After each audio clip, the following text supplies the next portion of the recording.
Hello, my name is Heinrich Fink. I'm leading an engineering team at Snap here in Vienna. And that team works on system-level graphics stuff for Snap's AR hardware program. So one of the things we worked on, for example, is the Spectacles product that maybe you've had a chance to try out throughout the conference. However, this talk is not about spectacles, but rather a case study that we ran on the side, an experiment that I thought would be interesting to share here with this audience. Before we dive into, let's talk about the problem we are looking at. So if you look at the typical AR render pipeline, very often you have two consumers using the GPU. There is some application that is rendering left and eye views into a frame buffer, using a current pose, translation and orientation of the device, which is then passed on sometime later to the compositor. And the compositor in this case is performing a reprojection that is correcting the frame for yet another newer pose coming from the device. And that has the goal to reduce the motion to photon latency and generally to provide a good AR experience. If you put this on a timeline diagram, you can see that these things may run at different rates. The reprojection is usually really tied to the display refresh rate, while rendering might just happen at 2x or lower frame rates even.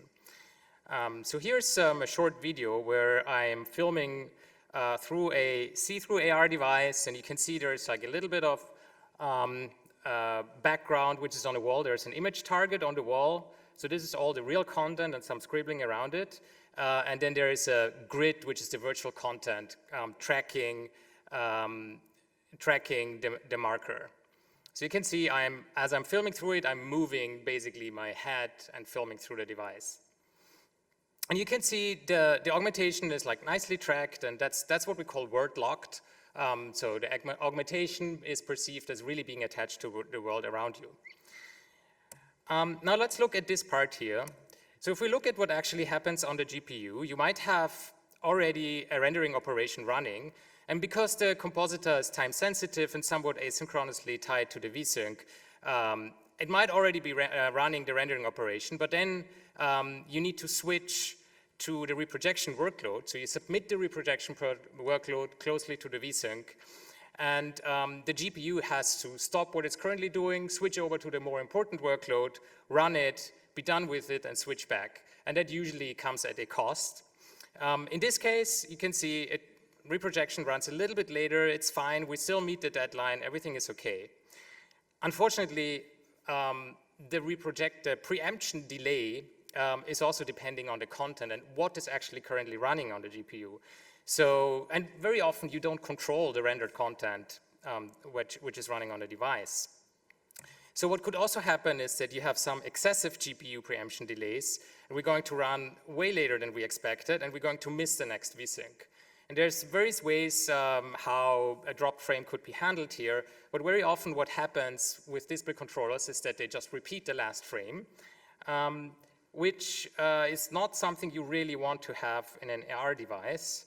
So if we look at the video here where we simulate the dropped frame every now and then, you can see that the world-locked perception, the word-locked perception is broken basically. So it jumps back and forth. Right. You can see it here if we go back. So basically here, just for a few frames, we simulate the augmentation to be stuck with the display geometry as we move around, and then you get a really disturbing artifact. Okay, so what could we do about it? There's a few things. You could just restrict the type of rendering workloads and say, well, I'm only allowing anything that is nicely preemptible on my device. That's really hard to do. You basically would have to audit every content that's running there. You could adapt the reprojection schedule and detect any kind of problematic preemption delays. That will increase the motion to photon latency, which is not great. And also you can probably only do this after the fact. So you will have one artifacting frame. Then maybe depending on your vendor and your driver, you might have some knobs you can turn to enforce a finer preemption granularity. So for example, a lot of the tile-based renderers, the tile-based rendering modes of the GPUs like to preempt at the tile boundary because that can be implemented quite efficiently. But there are some GPUs like the Qualcomm Adreno, for example, that support multiple modes. There's a direct mode and there's a tiled mode, and it's able to switch dynamically. So we really want to ensure to use tile-based rendering in that case if you care about preemption latency. And maybe you even have a chance to enforce smaller tiles so you have more preemption opportunities. It's a bit of a tricky balance to keep because while that is good for preemption latency, it might not be good for the overall efficiency. Another approach could be that you use dedicated hardware resources. So maybe you have some kind of a hardware queue that you could assign to have a high priority and not get in the way with other things running. Or maybe you have some hardware where you could just reserve some shader cores for what you're doing. And that's actually bringing us to the case study that we wanted to run here. So yeah, we wanted to look into this and see is there any hardware we could try to do this with. So first, we wanted to pick a feasible platform, and we are using the ROC5B, I think it's been mentioned a few times here already, that has a Mali G610 with 4 shader cores. And yeah, it's also been mentioned before, it's one of the generations that has a firmware-based scheduler. It's very well supported by the panthor DRM driver and the PanVK Vulkan user space. And generally, the board has really good open source support, so that's good for experimentation. On top of that, there was a recent merge request contributed by Olivia Lee at Collabora that allows an application to restrict which shader cores are jobs being submitted to. So it sounds like this is the perfect platform to just run a few experiments here. As a second step, we need to make the problem reproducible because it's kind of tricky to do this with like actual composite and everything in between. My colleague Lukas Herzberger wrote some sample code. It's just Vulkan-based sample code so we can reproduce the contention. That's also available on GitHub to try out. Basically what it does, it runs a recurring Vulkan workload to compute some noise. It's scheduled relative to a common time hook, so you can launch multiple processes with like a well-defined offset to each other. It could be a compute or graphics workload, and the complexity is parameterized by resolution, number of vertices if you run a graphics workload, number of loops in the fragment shader, and so on. So you could really create some nasty contention scenarios. We also added Perfetto in there to trace some things and also put the timestamps that we get from the driver on a timeline. Well, the third step is that we really want to execute the experiment. So we are launching 2 concurrent processes of VK preempt. One is basically the time-sensitive one, workload A, and the other one is the less time-sensitive one that we want to preempt. And we schedule A to run slightly after B. And then we just basically apply different shader core masks, trace it with Perfetto, open it up in the UI, and see how it looks like. Just a quick note to make this really reproducible. Of course, you want to fix the GPU frequency. You want to pin the processes each to their own CPU core, and make sure like the CPU scheduler is not getting in your way to make it different for each run. All right, so let's look at some examples here. So this is a Perfetto trace where we show basically the baseline. We run on all 4 shader cores, the workload A. Yeah, so here you can see this is the CPU time when we record and submit the command buffers. This is when they actually execute, and then we have a bunch of perf counter tracks here as well that help visualize some of the workload characteristic. The perf counters are sampled at a 1 millisecond interval, so it's a bit more coarse here and slightly misaligned due to the way the sampling works. And the key metric we want to observe here is the submit to finish latency. In this case, we run alone, no contention on all 4 cores, so 0.9 milliseconds. Now, if we add the second workload, so there's another workload already running, kind of like the diagram I showed before, then we kick off the workload A, which is also a high priority workload, by the way. It will preempt, but there's quite a bit of a delay of 2 milliseconds. That delay was a bit tricky to visualize, so we used the shader clock Vulkan extension here to get a timestamp of the first and the last thread of the workgroup that actually executes, so we can actually visualize the latency here. It's also confirmed by the perf counters. So here the submit to finish latency is 4.1 milliseconds. So of course, that's quite a lot more than we had before.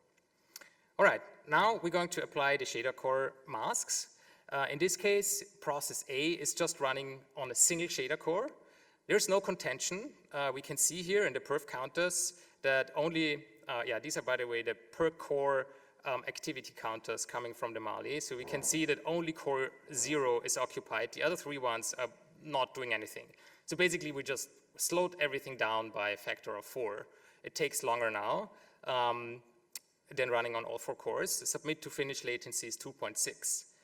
And now adding the other workload, we restrict the other workload to run on the remaining 3 cores.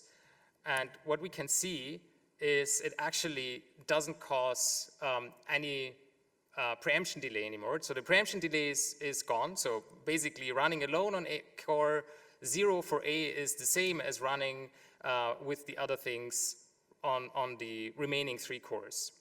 So yeah, that's great, no preemption delay. The submit to finish latency is the same, and it's more predictable, which really helps, of course, for compositor scheduling. Of course, there are a lot of caveats. First of all, that hurts throughput. If we always pin the workload A to restrict it to run at only a single core, it is running at a quarter of its maximum speed. Likewise, the other workload B is now running at 3/4 of its maximum speed, so that's not great for throughput. The other thing is A and B are still sharing memory bandwidth and maybe other resources. So while we're able to show that scheduling latency is improved, you could probably still construct some workloads that would starve out, where one process would starve out the other one in different ways.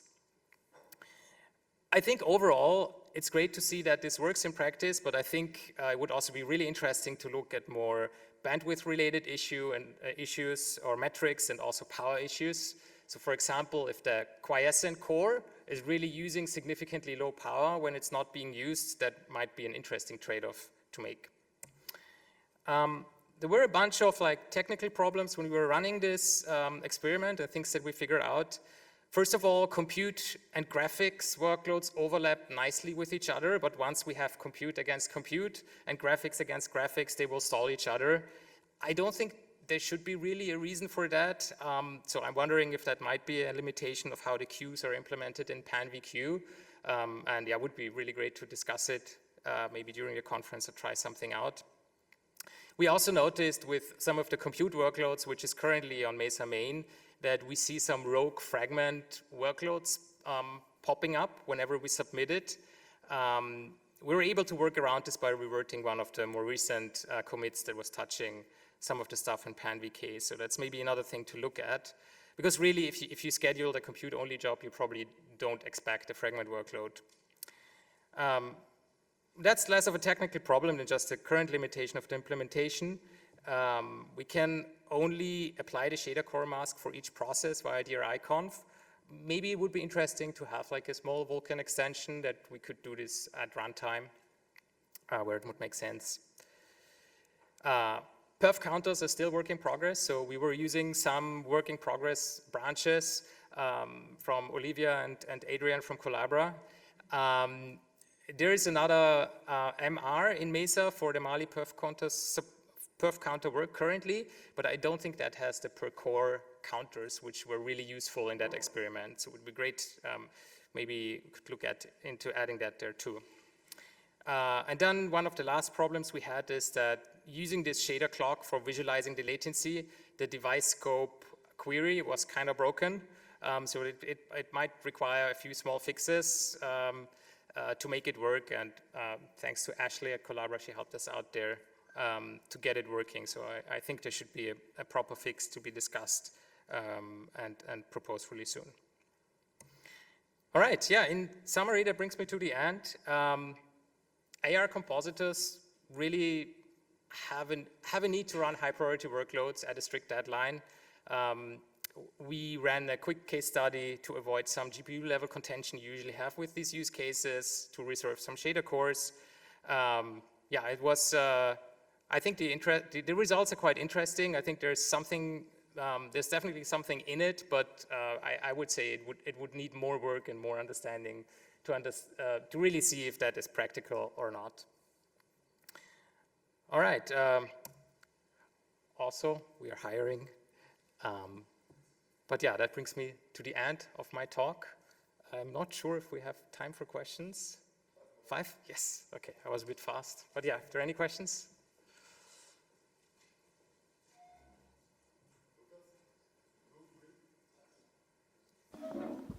Thank you. Really fascinating talk. And my less of a question, more of a comment and like cry. The industry, like, scan out shaders when? Like the way to run shaders at the like raise the beam situation. I mean, I think you would have to make a lot of assumption about your display architecture. Displays are really complex and hard on AR devices.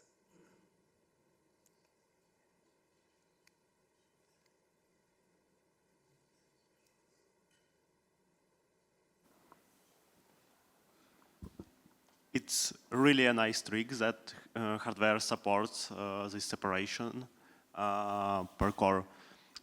Maybe it's possible to like dynamically migrate between cores, like detect during the runtime that there is a latency, and then like forces this separation, degrading performance, but still. Yeah. I think that you could, for example, detect that you have a problematic workload, and in this case, just enforce this as a workaround. Like, is it something that hardware supports, like dynamically doing this during the runtime? No, right now it's a DRI conf option. So basically, we just set an environment variable and say this process is limited to a specific set of cores. But I think I don't know. I mean, somebody might have to correct me if I'm wrong, but I think nothing speaks really against it doing this more at the runtime level. Maybe. So have you tried limiting the low priority process, but then not limiting the high priority process? Because it sounds like there's some ability to just, oh, this shader core is unused, I'm going to use it, but do you still really need to limit it? As long as that core is free, can the scheduler just go and use it? Why do you need to restrict the high priority thing?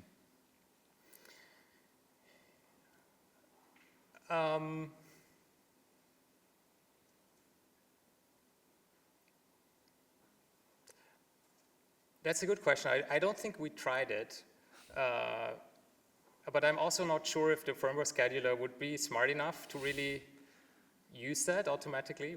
I haven't tried it. Yeah, it's a good idea. So it seems like there's some weirdness going on where there's some global state for compute and graphics, so you can't preempt compute with compute. Yeah. Or whatever. You can't have it running at the same time. Yeah. Yeah. Thanks. That's a good idea.